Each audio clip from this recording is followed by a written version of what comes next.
Scorpio. Welcome to your August 2016 general forecast. I mean tarot tarot reading. I'm not doing the astrology with it this time. What an intro, huh?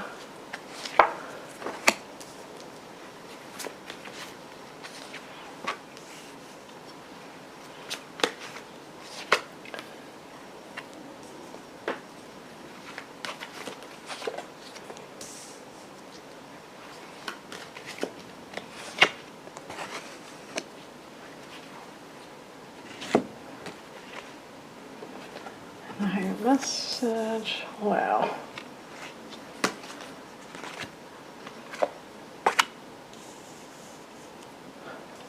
It's so funny. I think it was your opposite sign, Taurus, or was it a sign with a lot of swords energy? Maybe it was Pisces too.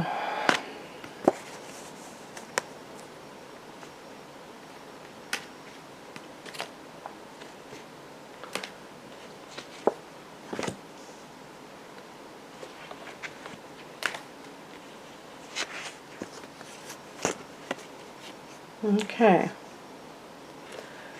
so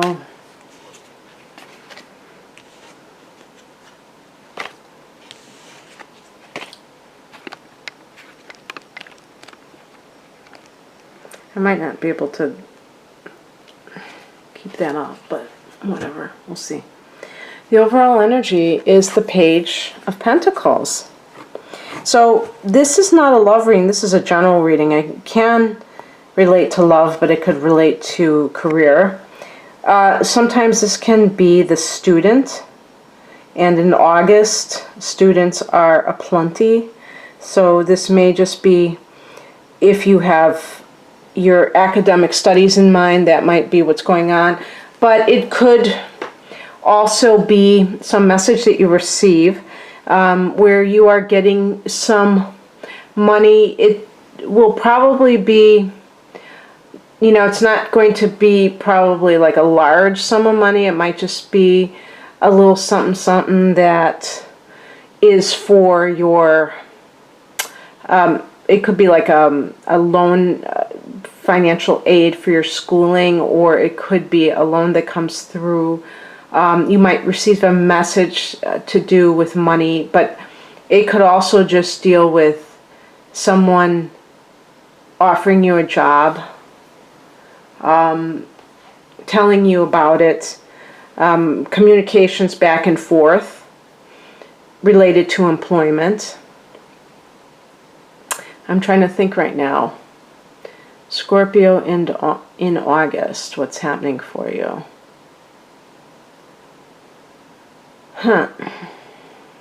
Well, yeah, I think would that be, no. Your 10th house would probably be, I can't even think straight right now. But I don't know if that would be figuring into it, if it's a career matter, or, but anything to do with resources that you hear from. Okay, so that's kind of like the overall theme of the month. It could have to do with an individual who's an earth sign, or who has that type of demeanor of being down to earth. With the signs, it would be Taurus, and it doesn't have to be their sun sign. Taurus, Virgo, Capricorn. And this could be someone that, I'm getting career more than love for some reason, because of the cards that precede and proceed, or whatever, however you say that. In the recent past, we have the Chariot and the High Priestess.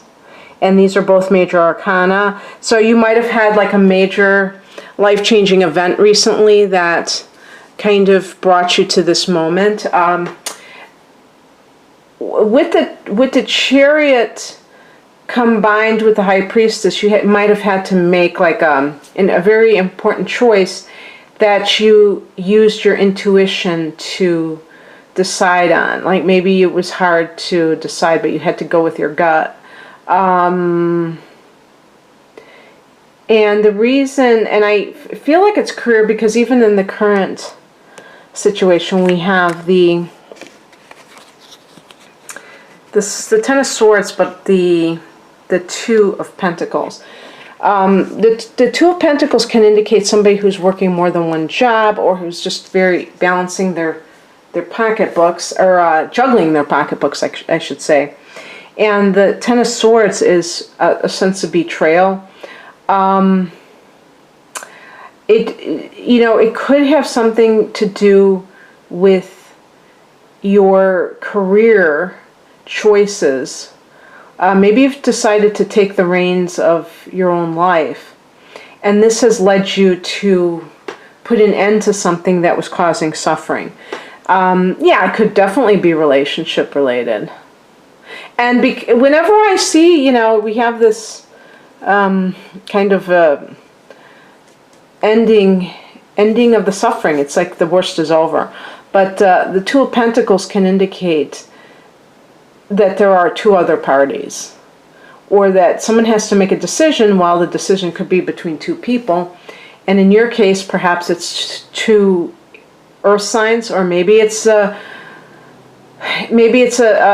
what do you call it, an air sign and an earth sign. Maybe it's a Gemini, Libra, Aquarius, and an earth sign that you are choosing from, or that you are being chosen from. That wouldn't be me sitting there waiting for somebody to decide whether they're going to choose me or not. I'd be gone by then, because I have too big of an ego. So anyway,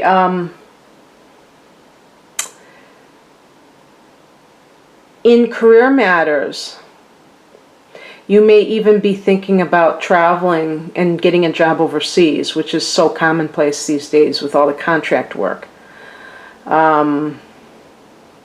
It used to be in America, I never heard people with English accents or Australian accents. And they're coming here now. That was not what they used to do. But we have this so-called global economy, which is really something else altogether. I'm not going to get into politics, but people are traveling quite a bit. This is not an uncommon dilemma for people to decide whether or not to do that, because it is a drastic move. Even if you just think you're going to do it temporarily until something comes along in your country, it still is, uprooting your life and going far away from the people that you love. So that might be on your mind, but there's whatever it is that you're deciding, even if it is related to your career, there's a sense of having some sort of betrayal that is kind of informing your decision. If it's a love relationship, you may have found out about someone, and you may have had the inkling. You already are psychic. You're a water sign, Scorpio. So you may have already had this kind of suspicion that somebody was doing you wrong, and you found out, and you're still there. Also, this Chariot could be a Cancer individual that might be part of all of this. But it's funny, because I feel that you took charge mentally. The Chariot is a card of victory, but it comes from you being one-pointed, focused on what you want. So even if somebody did cheat you or do you wrong in some way, I feel like you are better off for it, and that you're going to be able to kind of sort things out, even if they're still kind of up in the air. The higher perspective is the Three of Swords. Another card that, like the Ten of Swords, is very difficult for matters of the heart. This, though, definitely can relate to I keep saying threesome when I mean a love triangle. And so it could just be saying the reason that you're suffering is because you're dealing with a third party, and that, if you have a track record in doing this, that's something on you, that you're finding yourself in these situations where you are cheated on. Scorpio doesn't play, you know. And it's so funny because, you know, I keep saying that Scorpio tends to be on the suspicious side.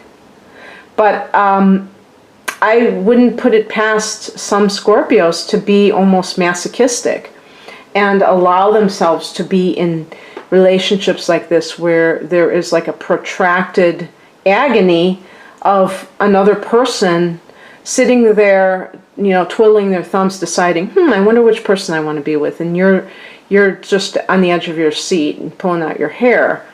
And one of the reasons why this happens is, as I've said a million times, abandonment issues coupled with, you know, being a fixed water sign. So your emotions are pretty stubborn. It's pretty difficult for you to just like flip the switch and jump into a new situation.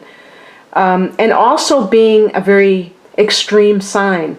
I think Scorpio might be the most extreme sign. So you tend to have very strong likes and dislikes. And I personally think that we all should have, you know, a sense of ourselves, that we're not that malleable, where we don't know what we like and we don't know what we don't like. And there are people like that. They're that wishy-washy.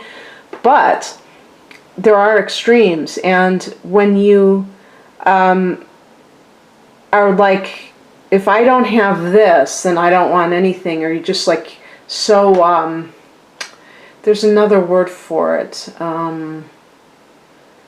besides extreme. It's just like that kind of being in that like black and white. It's not just black and white, but just not having any middle ground can make it so that your relationships tend to be more on the drama side than full of positive passion. And that would be very unfortunate, because you might actually get sucked into the drama and allow it to run you ragged. And whenever we take extremes in our positions, there's a lack of rigidity there. And there's also a lack of temperance. I didn't pull the temperance card, but that is, you know, dealing with having that balance and not just putting all your eggs in one basket and saying, if I don't have this person, then I don't want anything. I think it's also because you love so deeply. You're not frivolous. You're not just, oh, I was in love with this person yesterday, and now I'm totally doing something totally different. No, you're not like that.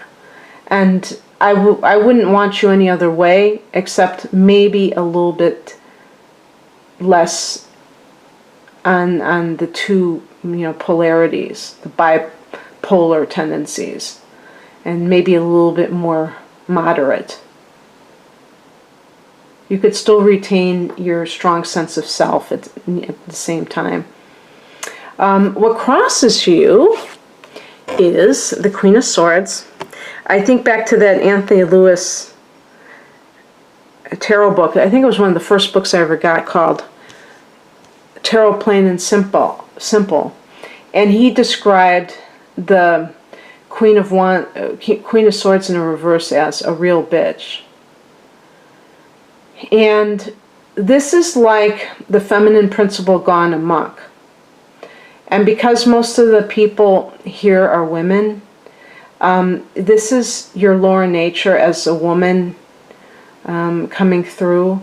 This is a biting tongue, you know, being very cruel with your words. And because it's the queen versus the king, there's an intuitive feminine quality to this. And that's what's really dangerous. And Scorpio, you guys, you know, the lower nature for Scorpio, especially if you have Mercury in Scorpio, which a lot of Sun in Scorpios probably do, is to know exactly what the other person's weakness is intuitively and just go for the jugular. And so that is the kind of Queen of Swords in reverse. It's somebody who feels like the spurned lover, the one, and this goes back to this. I mean, you may be feeling out of control because the other person is calling the shots for whatever reason, and then maybe if they decide that they are going to stay with their wife, stay with another person, their mistress, that you just turn and you become ice cold. And, Scorpio can be like this. And just rip them to shreds, rip them a new one, and be like the side of a woman that is the negative manifestation. All of the things that we hope that women will not stoop to. That's what this card represents. And it's a warning. It's crossing you because you may be tempted to do it. Because this is kind of like what a Scorpio person who's not in their proper mind would do. Would try to seek revenge, would try to destroy that person. And the higher Scorpio knows that their strength is in their sense of personal power.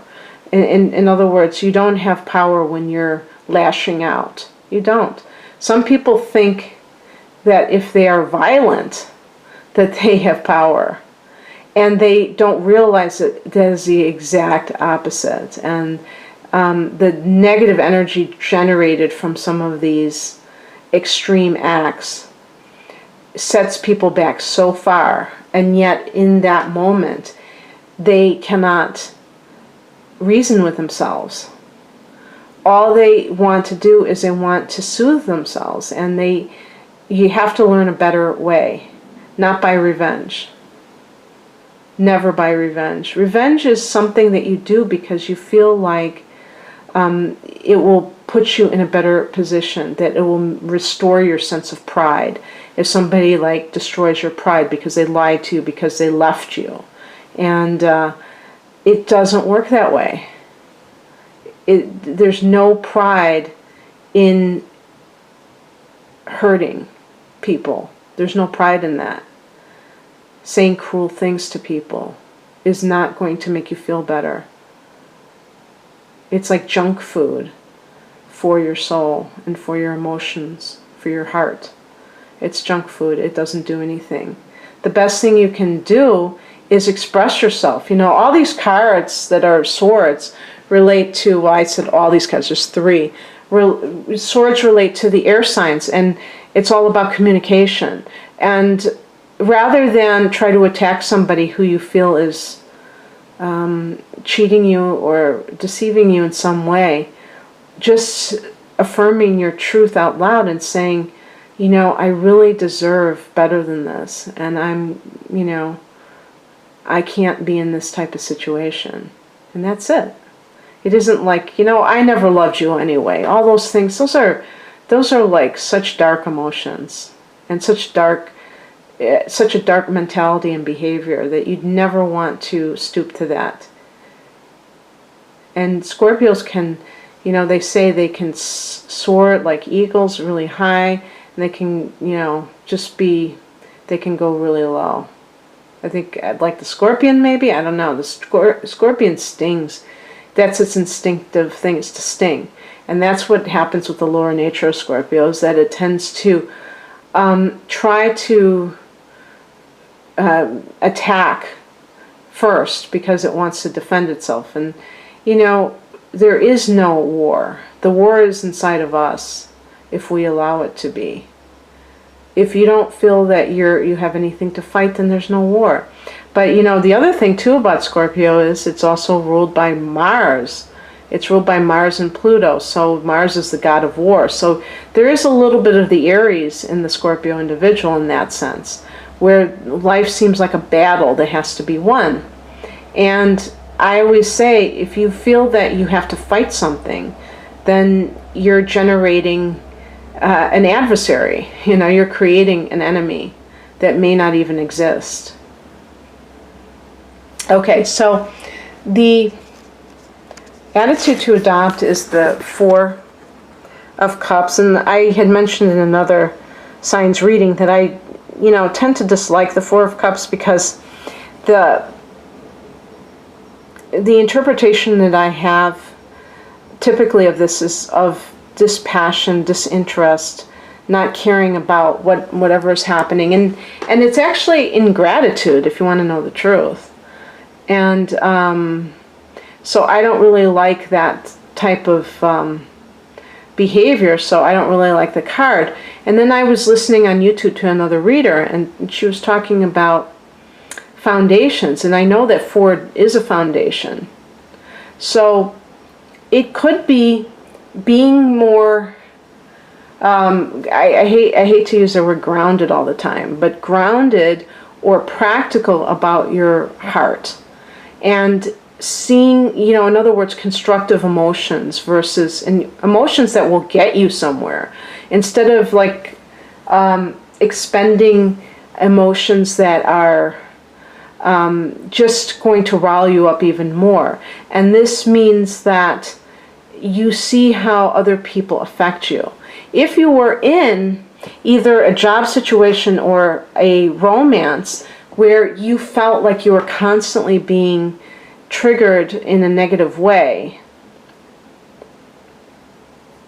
then that tells you something about that person's effect on you, that person does not have a good, you're not meshing well with their energy. And I read a book that said if you're dealing with somebody, if you're interacting with somebody, and then when you leave you feel worse, that person is toxic to you.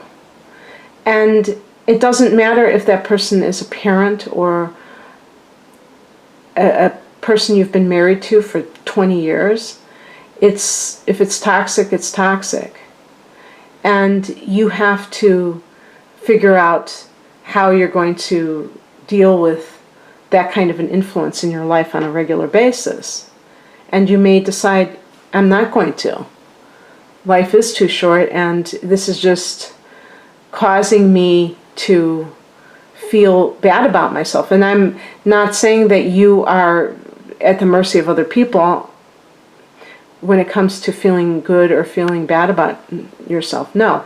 But some people are inspirational and some people are draining, energy vampires. And as soon, when you know the difference, that's when you know. This can also indicate learning who makes you feel like indifferent towards life and makes you in that funk, Some people, they have a knack for it, don't they? And the other thing too is with career, honoring your bliss, not, deciding to take a job just for staying alive, and then meanwhile you're like totally catatonic, you have no feelings because you're just in that mode of working, coming home, sleeping, and going out and doing it again. It's like, oh yeah, so this is my life for the rest of my life. I never thought like that. Never. It still horrifies me to think of living like that. And now I realize that I always knew that it didn't have to be like that. Not to say now I'm trying to get the money thing in alignment with that, because you can be time rich, but if you don't have money, that's not that fun either. So luckily with the law of attraction, you can marry the two, and that's the best. The advice is the Knight of Wands. So this is about you being brave and going after your passions, which are represented by the wands. If there's a person that interests you, there may be a water sign individual that the Four of Wands represents. Maybe a Cancer, I'm thinking, for some reason. Maybe because, I was thinking, why am I thinking this? Am I really just, getting messages from my spirit guides? I think that unconsciously I was thinking, I was, seeing the four, and that the fourth house is the house of Cancer, and the cups relate to the water signs like Cancer. So maybe there is a Cancer individual, and sometimes maybe you have overlooked a person who is a solid person in favor of a crazy person, because that crazy person makes you feel alive, but it's just too much. So it will take bravery for you to be able to transcend that tendency if it's deeply ingrained within you. The Knight of Wands can also indicate just a person just having an affair and not worrying about if it's long term. There may be something that comes up, and for you it'll be fun. It's going to be exciting. Whether it is a long-term relationship is a different story. It might turn into one, you never know. But definitely, if you've been looking for any kind of relationship, you may have one, and it may be a very sudden kind of a thing that comes in. The outcome is the Eight of Pentacles. So, for a work situation, by the way, with the Knight of Wands for career matters, it may just mean taking a risk, and, I hate to use a cliche, but thinking outside the box, not just falling in line for your career. Maybe you've been, if you are in between jobs, maybe you will decide to go overseas, because, even though it's very scary, you're going to be brave about it and you're going to do it, but you're going to have to really utilize that part of you that is totally a warrior, and make whatever you want to happen, and not be too emotional, which you may have been because of past events. There may have been past events that made you feel emotional, and now it's like you're at a crossroads, but you have to really adopt the Knight of Wands attitude and just go right into the fire and not even think twice. And then the outcome is that you will be working hard at what you love. This is somebody who's really a craftsman, honing his craft. It could just be working hard in general. This is a labor of love. This is doing what you want. For people looking for romance, this could be you with an earth sign. Taurus, Virgo, Capricorn. So maybe this was an earth sign all along, or somebody with a lot of Taurus or earth in him or her, and so you're going to be involved in that, or you're going to be working really hard. If some of you had a marriage that has been kind of torn asunder by infidelity or some other revelation, this could be like secrets being revealed, whatever, that the Eight of Pentacles can mean that you might try to make it work, because you really have invested a lot of energy into it and you don't want to let it go. So there's all kinds of possibilities, Scorpio. If you'd like a private reading, please click on the link below. Otherwise, have a great August. Bye.